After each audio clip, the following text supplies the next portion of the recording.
السلام علیکم مرګرو، څنګه یاست؟ ښه یاست؟ جوړ یاست؟ په خیر یاست؟ هیله ده چې روغ جوړ به یاست.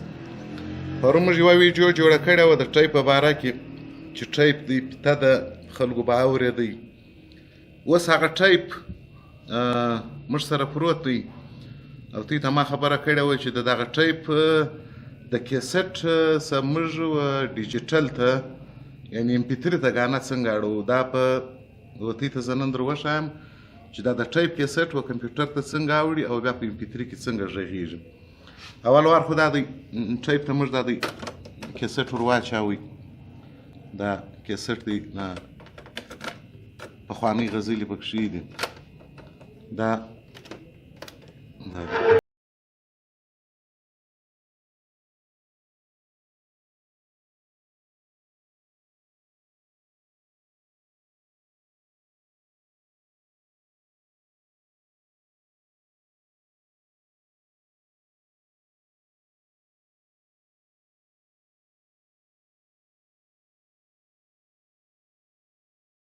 موږ دا اواز او کمپیوټر ته څنګه باسو د دا ټیپ څه.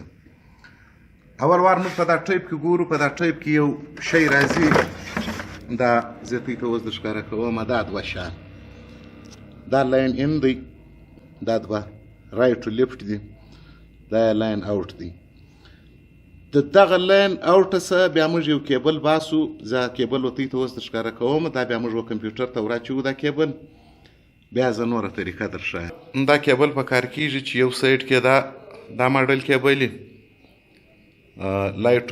لایف ټو لیفټ.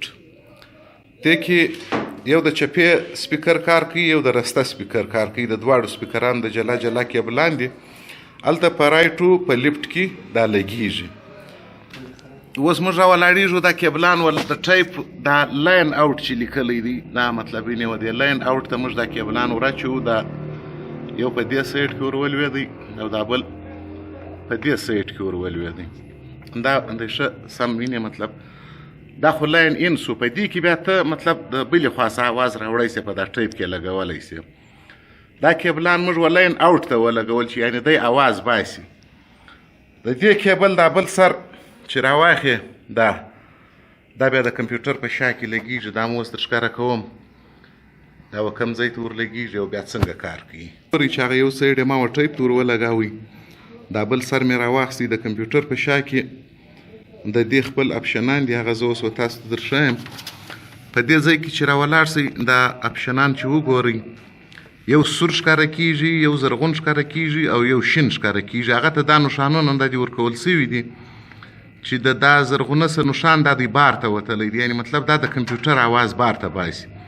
او یو دا بل شین باندې چې کوم نښان راغلی دی، دا کمپیوټر ته دننه اواز راوړي. دا کیبل موږ په دا ځای کې ور اچوو. ګوره دا دی، دا په دا د کمپیوټر له چې دننه اواز راځي، د دې خپل نښان دا دی ورکول سوی دی. دا د کمپیوټر اواز د باندې باسي، دا یې دننه ورله راوړي. اوس مخ ته ځو. ټیپ څه چې موږ دا کیبل واخیستی، بیا موږ ویوړئ، شاته مې کمپیوټر ته ولګوئ. اوس راځو په دې کې یو کار کوو، مطلب راځو د کمپیوټر سکرین ته. د په کمپیوټر په سکرین باندې بیا زه ورته ته در ښکاره کوم چې بیا موږ دا ټیپ ولګوو په سکرین باندې. بیا مطلب دا څنګه کار کوي. ښه نو ملګرو، اوس موږ خو لاین ان د کمپیوټر ته ور واچوئ، لاین اوټ مې د ټیپه سره واخیستی. اوس پر سکرین باندې راځو. دلته پر سکرین باندې دا جیټ اډیو سیټ اپ دی. دا یو سافټویر دی، په ګوګل کې په اسانۍ سره ترلاسه کېږي. دا موږ خلاصوو. چې دا موږ خلاص کړي، په دې کې څه سیټینګونه دي دا کوو. بس دا له راځو ډایرکټ دا د ریکارډینګ پر بټن باندې بټن ور وهو. دلته دغه د لاین ان چې کوم دغه د یو د سپیکر پروګرام دی، یو د لاین ان دی. موږ خو د کمپیوټر و لاین ان ته دا لوغه ور لګولی دی، نو دا دلته ورکوو. نور په دې کې څه نشته دی. په خپل میوزیک فولډر کې دا دی مطلب سیو کېږي. او MP3 لیر دلته په دا ځای کې چې وګورئ، په دا کنفیګریشن کې دلته MP3 لیر راځي.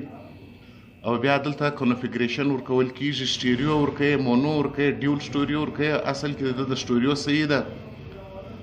او دا شی بیا چې دوی پر 128 پر 128 کې پی پی اس باندې هم جوړېږي دا نارمل دغه دی کوالټي چې د های سپیډ ستا میډیم کوالټي ستا هایست کوالټي دا به پر اوکې کې دا پر اوکې کې دا چې دی اوکې کله بیا راولاړ سه قرار بېغمه دا دی اوس د سټارټ بټن پر ووهه د سټارټ بټن چې دی پر ووهلله بیا به راولاړ سې و ټایپ ته به د ټایپ د پلی او بټن ته به فشار ورکړي چې ټایپ پر چالو سي نو به دلته ریکارډینګ شروع سي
چې هلته ټایپ سټارټ شو دلته خپله لیکې ښکاره کېدې روانې وې مخ ته دا موږ د سمپل دپاره دا وکړئ اوس د دې دپاره دا د آوټپوټ چیرې ولاړئ دا ولاړئ می میوزیک له په می میوزیک کې دا وختي ما کړي ولو دا اوس دا د دې واره ما وکړئ نو دلته به ستا په ام پي 3 کې جوړ کیسټ که ته یوه ګانه ټایپوې که پره کیسټ ټایپوې دا به دلته په ام پي 3 کې په صفا اوریجنل سونډ کې راسي نو دا چې و دا مطلب یې د ټایپ د کیسټ ریکارډینګ د ام پي 3 دپاره دا ته هر وخت بیا ام پي 3 ته ور اړولی سي او که اورېدلی سي